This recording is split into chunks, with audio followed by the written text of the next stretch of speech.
कैलाश की निस्तब्धता में, जहां बर्फ की चादर ओढ़े शिखर अचल खड़े थे, जहां वायु भी मंत्र जप बनकर बहती थी, वहीं महादेव शिव अपने गहन ध्यान से धीरे धीरे एक नया संकल्प गढ़ रहे थे। उनके भ्रिकुटी मध्य से उठती हुई ज्योति अब और अधिक प्रचंड होने लगी। पहले वह एक सूक्ष्म चिंगारी थी, फिर धीरे धीरे बढ़ती हुई वह अग्नि का गोला बन गई, और फिर उस अग्नि से एक दिव्य पुरुष का रूप उभरने लगा। उस पुरुष का स्वरूप अद्भुत था। केश बिखरे हुए, मानो रात्रि की काली घटाएं हों, नेत्र लाल, मानो प्रलय की ज्वाला उनमें नृत्य कर रही हो, कंठ में खोपड़ियों की माला, हाथ में त्रिशूल, दमोढ़ी और डमरू, शरीर पर भस्म का लेप, और चरणों के पास बैठा हुआ एक निष्ठावान श्वान। यह कोई साधारण रूप नहीं था। यह स्वयं शिव का उग्र, न्यायकारी, तेजस्वी अंश था, जो कुछ क्षण पहले तक केवल एक संकल्प था, अब मूर्त रूप में सामने खड़ा था। ज्योति थोड़ी और शांत हुई, और वह दिव्य पुरुष फोल्डेड हाथों के साथ शिव के समक्ष झुका।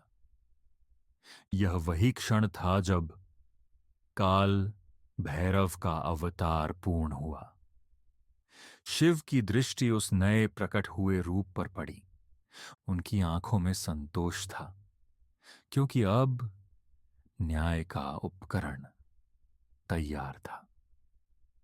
यह रूप केवल दंड देने वाला नहीं था, बल्कि दया करने वाला, अधर्म को रोकने वाला, भय को तोड़ने वाला, सच्चे भक्तों का रक्षक बनने वाला था। काल भैरव का शरीर अग्नि जैसा तेजस्वी, पर भीतर से सागर जैसा गहरा था। उनके मुख पर हल्की मुस्कान थी, परंतु वह सामान्य मुस्कान नहीं। वह मुस्कान थी उस योद्धा की, जो जानता है कि उसे कठिन कार्य के लिए भेजा जा रहा है, पर फिर भी वह पीछे नहीं हटेगा। शिव के हृदय में करुणा का सागर उमड़ आया। वे जानते थे कि भैरव को जो कार्य सौंपा जा रहा है वह आसान नहीं है। देवता के अहंकार को तोड़ना, स्वयं सृष्टिकर्ता ब्रह्मा को उनके स्थान का स्मरण कराना, यह सब कोई सरल जिम्मेदारी नहीं थी। काल भैरव शांत स्वर में बोले, भगवान, आपके संकल्प से ही मेरा प्राकट्य हुआ है। कृपा कर मुझे आदेश दें। मेरे जन्म का उद्देश्य बताइए। यद्यपि यह सब दिव्य स्तर पर घट रहा था, पर कथा के लिए हम इसे मानव भाषा में समझ सकते हैं। भैरव की हर सांस शिव की ही इच्छा थी। उनका हर विचार महादेव की ही योजना। शिव की वाणी, जो सामान्यतः मौन रहती है, अब जैसे सृष्टि के मध्य में स्पष्ट सुनाई दी। भैरव, तुम मेरे ही तेज से उत्पन्न हुए हो। तुम्हारा स्वरूप उग्र है, पर हृदय करुणामय है। तुम्हारा कार्य है अहंकार का नाश करना, अधर्म को रोकना, और भयग्रस्त प्राणियों को निर्भय बनाना। ब्रह्मा महान है, पर उनके हृदय में जो अहंकार जगा है वह समस्त जगत को दूषित कर रहा है। वह स्वयं को ही सबसे ऊंचा मान बैठे हैं। यह सत्य नहीं है। सत्य यह है कि सब कुछ एक ही परम तत्व से निकला है। जो स्वयं को ही पूर्ण सत्य समझ बैठे, उन्हें वास्तविकता का ज्ञान दिलाना आवश्यक है। तुम्हें जाना होगा, तुम्हें उनके अहंकार पर प्रहार करना होगा। यह प्रहार केवल उन पर नहीं, उनके भीतर बसे दंभ पर होगा। तुम न्याय के दूत हो, तुम काल के स्वामी हो।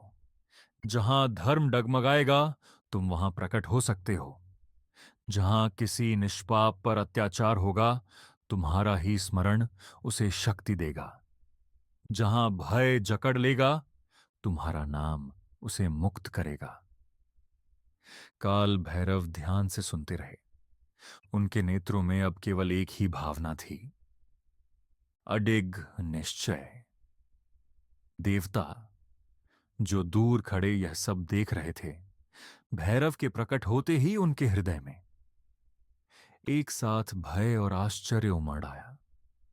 भय इसलिए कि भैरव का रूप क्रोध सागर जैसा प्रचंड था, और आश्चर्य इसीलिए कि इतना उग्र होते हुए भी उनके अंदर से दिव्य करुणा की लहरें महसूस हो रही थीं। काल भैरव ने शिव के चरणों में शीश रखकर प्रणाम किया। उनकी यह मुद्रा हमें यह सिखाती है कि कितना भी महान, कितना भी शक्तिशाली क्यों न हो, यदि उसके भीतर गुरु के प्रति विनम्रता नहीं तो वह अपूर्ण है। भैरव ने संकल्प लिया, जब तक सृष्टि रहेगी मैं धर्म के मार्ग पर चलने वालों की रक्षा करूंगा। जो अधर्म करेगा, जो अहंकार में डूबेगा, उसे मैं काल की याद दिलाऊंगा। मैं केवल दंड नहीं दूंगा, बल्कि उसे सत्य का ज्ञान भी कराऊंगा। शिव ने अपने करों से भैरव के मस्तक को स्पर्श किया। यह स्पर्श किसी साधारण आशीर्वाद जैसा नहीं था, यह मानो संपूर्ण ब्रह्मांड की शक्तियों का एक बिंदु पर केंद्रीकृत हो जाना था। उस क्षण से काल भैरव केवल एक योद्धा नहीं, काल के स्वयं स्वामी बन गए। अब समय उनकी आज्ञा मानता, भय उनसे कांपता, अधर्म उनसे भागता। कैलाश से प्रस्थान करने से पहले भैरव कुछ क्षण के लिए स्थिर खड़े रहे। उनकी दृष्टि दूर आकाश की ओर थी, मानो वे पूरे ब्रह्मांड को एक साथ देख रहे हों। देवता, दानव, मनुष्य, पशु पक्षी, सबका जन्म, सबकी मृत्यु, सबके कर्म, सबके फल। वे समझ रहे थे कि न्याय करना सिर्फ दंड देना नहीं, बल्कि समय पर सही निर्णय लेना है। धीरे धीरे उन्होंने अपने चरण आगे बढ़ाए। कैलाश की हिम भूमि पर उनके पद चिन्ह दीर्घ काल तक चमकते रहे, मानो यह घोषणा कर रहे हों कि अब सृष्टि में एक नया अध्याय खुल चुका है। देवताओं के मन में अब आशा जाग उठी।